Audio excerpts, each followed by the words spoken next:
है, दवा की कला इस वेद में है। आकाश में विमान उड़ते इसकी कला वेद में है। और तुम्हारे जो भी कार्य होते विदेशी लोग इस वेद के माध्यम से कितने ऊंचे चले गए। तुम वेद को छोड़ बैठे, हमारे यहाँ दर्शन भी लोगों ने किए। ये वेद एक विज्ञान है। हम ये बच्चे पढ़ते बृहस्पति को, हर बृहस्पति को सत्संग होता है। अब की बार तो इन्होंने ऐसे संकल्प दिया, सब लोगों ने मिलके तुम्हारे यहां भी आएंगे कि वेदों का संदेश घर घर पहुंचाएंगे। क्योंकि आप देख रहे हो कितने लड़के अनावश्यक मर रहे इस वर्ष। हमने तो देखा है नए लड़के मर रहे हैं, कहीं कोई गोली से मारा जा रहा है, कोई फांसी लगा रहा है, कोई रेल से दुर्घटना में जा रहा है, कोई जहर खा रहा है। अब तो मैंने देखा लड़कियां कम, लड़के ज्यादा मर रही। आप लोगों ने देखा होगा, अपने अपने पड़ोस में देख लो। हमने ये बहुत अनुभव किया क्योंकि समाज सेवा शांति कराती है, उसमें पता लगा है। तो इस पे एक दिन विचार किया, ये शायद 5 सालें हो गई इस कार्यक्रम को चलाते। कुर्रा आश्रम पर हर बृहस्पति को वेद पढ़े जाते और हवन होता है। और ये रजिस्टर साक्षी है, ये दूसरा रजिस्टर है, कितनी सभाएं इसमें हो चुकी हैं। तो कहने का अभिप्राय, ये वेद का संदेश गांव गांव घर घर पहुंचाएंगे और लोगों को बताएंगे। क्योंकि साधु का कर्तव्य है, जो जानते हो अधिक से अधिक जानने की कोशिश करो। जो साधु ज्यादा से ज्यादा जानने की कोशिश करता है, जानता है और लोगों को बताता है, वो ऋषि कोट में आ जाता है। और जो नहीं बताता है वो चोर होता है। साधु भी चोर हो जाता है। अरे भाई तुम ज्ञान जानते हो, दूसरे को न बताओ तो चोर तो है, तो उन्हें सड़ाई दो। और बांटों से विद्या तो बांटने के लिए होती है, बांटिए। तो हम लोगों ने निश्चय किया कि बांटेंगे और नहीं बताएंगे तो विद्या। आजकल मंत्र दे जात है, केला मंत्र कैसे बनाया जाता, एक कपड़ा डाल लो जात और फिर बा में मंत्र दो जात, थरिया घंटा घरियार बजाई जात, कोई और ना सुन ले, वही सुने। बात तो ठीक है, क्योंकि पात्र को विद्या नहीं दी जाती है। लेकिन यहां पर यह कहा जाता है कि मंत्र यानी औषधियां जितनी जानते दूसरों को बताती जाओ, पात्र को बताओ तो वो बची रहे, और नहीं बताओ तो वो खत्म हो जाएगी। इसलिए मेरे भाइयों, हम ज्यादा कुछ न कहना, यही कहना चाहते हैं कि मूर्ख और विद्वान में कितना अंतर है। मूर्ख और विद्वान में कितना अंतर। बेटियां सुने, मेरी मां बहनें बैठी हैं, ये सुने। मूर्ख और विद्वान में इतना अंतर है। विद्वान समय रहते समस्त व्यवस्थाओं को संभाल लेता है, बिगड़ने नहीं देता है, होशियार हो जाता है। और मूर्ख बिगड़ने के बाद कहता है, अरे भाई जब गलती हो गई अब जब सुधारो। नहर का पुल टूट गया भामत का, और वो पुल टूट गया, पड़ा रहा, किसी ने कोई व्यवस्था नहीं दी। और जब एक भरी भरी बस उसमें समाई गई, तब वीरवान मुख्यमंत्री थे, उनका हेलीकॉप्टर उतर गया और पुल बन गया। अच्छा क्या फायदा हो गई, पहले ही बन जाते तो काहे बस पूरी जाती है। इसी तरह से एक बुद्धिमान हुआ जिसने देखा बटलोई के ऊपर अग्नि के प्रभाव से, भाप से, यानी ढक्कन उछल कूद रहा है। उसने कोयला रखा फिर भी कूद रहा, और बंजर रखा फिर भी कूद रहा, और रखा फिर भी कूद रहा। तो उसने कहा इसका मतलब यह है अग्नि और पानी में शक्ति है, ये विज्ञान है, अग्नि पानी में शक्ति है। तो उसने प्रयोग किया और प्रयोग करके क्या बना दिया, रेल का इंजन। वही तो है, रेल का इंजन बना दिया। तो उसका नाम क्या था, जेम्स वाट था। तो देखो उसने एक रेल बना करके पूरे विश्व का कल्याण किया, यातायात का साधन बन गया।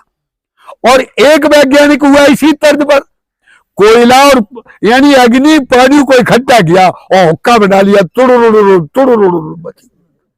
तो भाई है, उसने हुक्का बना करके घुमाए पूरा टाइम बर्बाद करो, और विज्ञान बहिरा पानी और आगे का।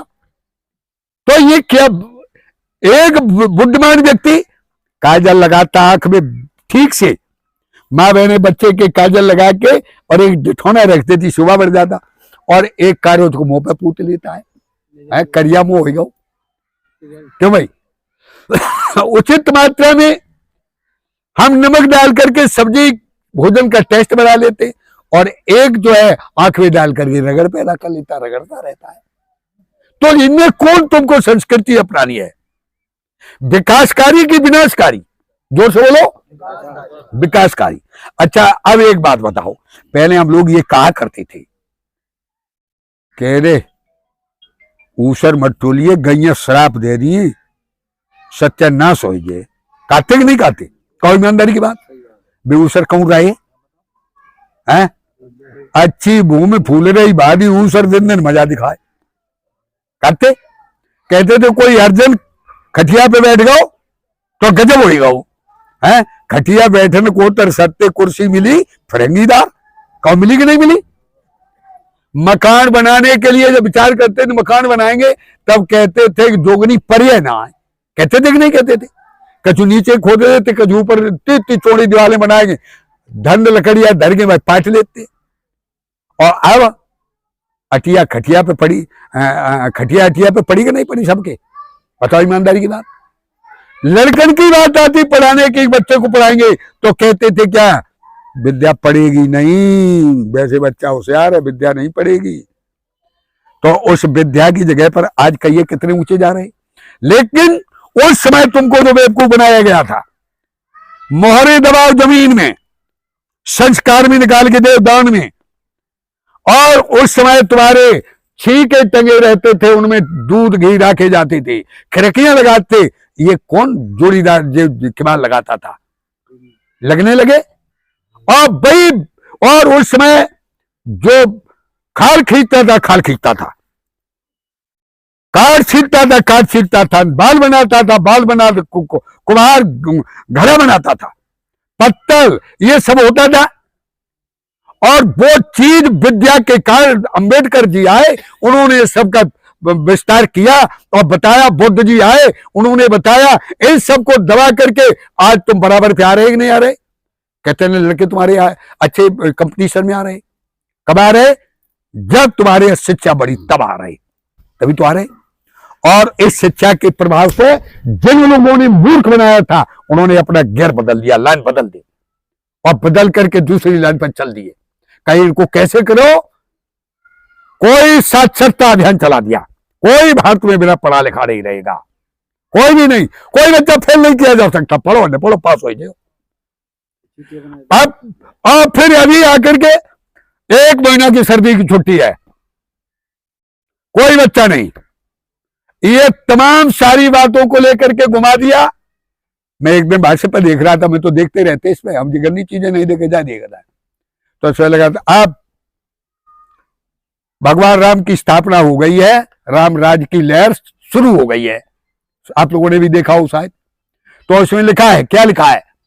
राम राज की लहर शुरू हो गई है। अयुर भैंसियां चराए, गडरिया वेणे चराए, बड़ई काट छोले, नाई बाल बनाए, कुमार बर्तन बनाए, और कठेरिया पत्तल गांठे, सबके लिए अलग अलग लिखा था।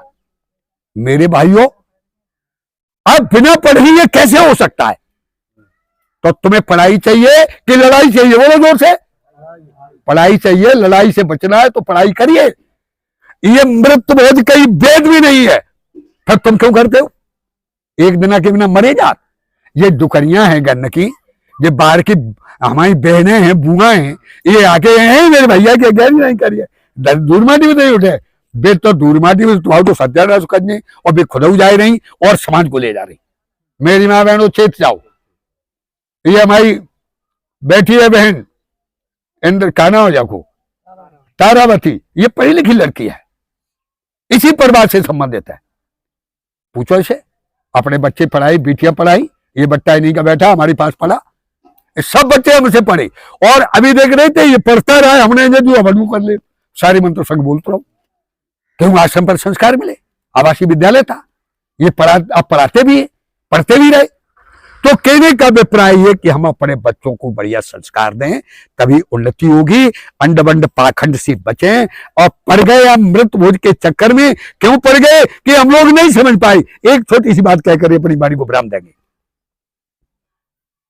किसी घर में एक रिश्तेदार आया, भोजन किया, भोजन करने के बाद उसने की एक तिल्ली दे दो माता जी, दांत में कुछ गंदगी आ गई, इसे साफ कर दे। तो तिल्ली दे दी गई, समझदार माताजी थी, दांत साफ किया। माताजी ने अपनी बहू से कही कि तुम सब ऐसा किया करो, कोई भी रिश्तेदार आए एक तिल्ली थाली में एक तरफ रख दिया करो। अरे कोई मांगता है, कोई नहीं मांगता है शर्म के कारण, तो वो नियम बन गया, एक तिल्ली रखी जाने लगी थाली में, तो जिसे जरूरत प्रयोग कर लेता था, नहीं जरूरत तो छोड़ देता था। धीरे धीरे कुल की परंपरा बन गई।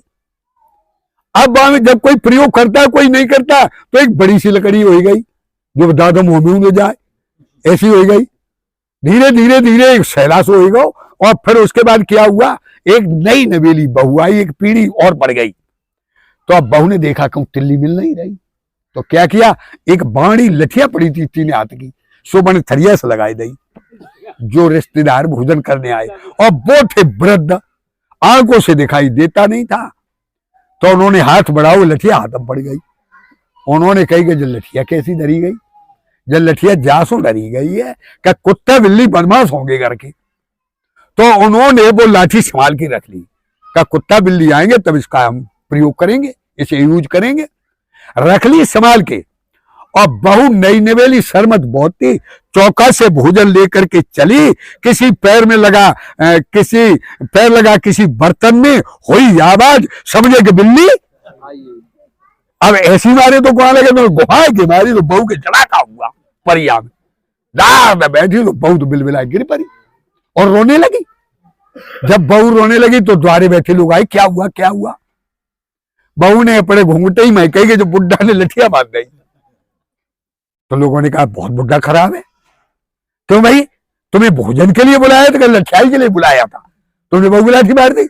बुड्ढे ने कही भाई सुन तो ले मेरी भी बात, एकाएक न्याय मत करो, पहले बताओ लाठी रखी क्यों गई, कि पहले तुम बताओ मारी क्यों, कि तुम बताओ रखी क्यों। तब बाद में बताई कुल की परंपरा है, एक सीख तो बढ़ते बढ़ते यहां तक आ गई कि तो मुझे बता देना चाहिए था कुल की परंपरा। हमने जानी कुत्ता बिल्ली के लिए रखी, हमें दिखाने तो मैं तो घुमा के मारी, समझा कि कुत्ता बिल्ली आया कुछ।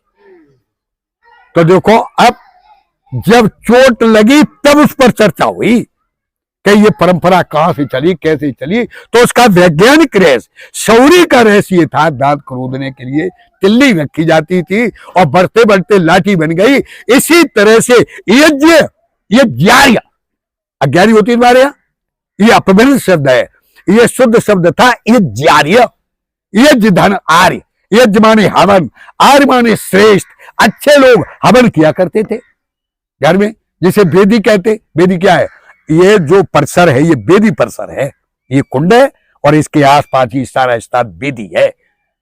तो वेदी में हवन हुआ, शुद्धि हुई, 4 प्रकार की औषधियां डाल करके हवन किया, शुद्धि हो गई, इसे शुद्धि कहते। इसे यानी यज्ञ का अज्ञार हो गया और वेदी भी हो गई और शुद्धि भी हो गई, यही इसका रहस्य था। अब इसे बढ़ा करके इतना बड़ा कर दिया, इसे भूल के छोटी फूटी कंडिया पहनने के धूप चढ़ाई दी, वेदी हो गई और भर पेट खाए रही। बालक मर गया, बुढ़ा मर गया, घर में क्या हो गया, दवाई बर्बाद हुए, कुछ नहीं, फिर भी कज काट करके से मां के महीना में दादा की मृत्यु भई। बोले सरपंच से कुछ राह तो बताओ जी। बोले सरपंच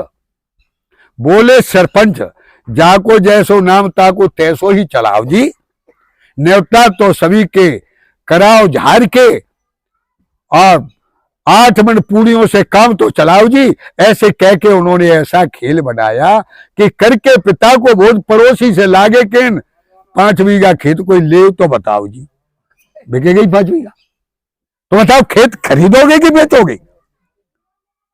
मेरे भाइयों एक ही निवेदन, ज्यादा व्याख्यान करने के लिए तो हम तो ऐसे ही बोलते रहे, निवेदन एक ही करना चाहती, इन बातों को समझो। वैदिक विधान के अनुसार इसमें कहीं भी मृत भोज नहीं है, और वैज्ञानिक दृष्टिकोण से रोना खाना गलत है।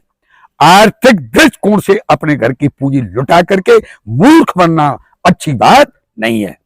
ये सारी बातें इन्हीं शब्दों के साथ ज्यादा न कुछ कहते हुए मैं भाई रविंद्र जी की बहुत बहुत प्रशंसा इसलिए करता हूं, इन्होंने अपने पिताजी का भी शांतिज कराया था और आज चाचा का भी कराया। शायद कहीं किसी ने कोई विरोध कर दिया हो।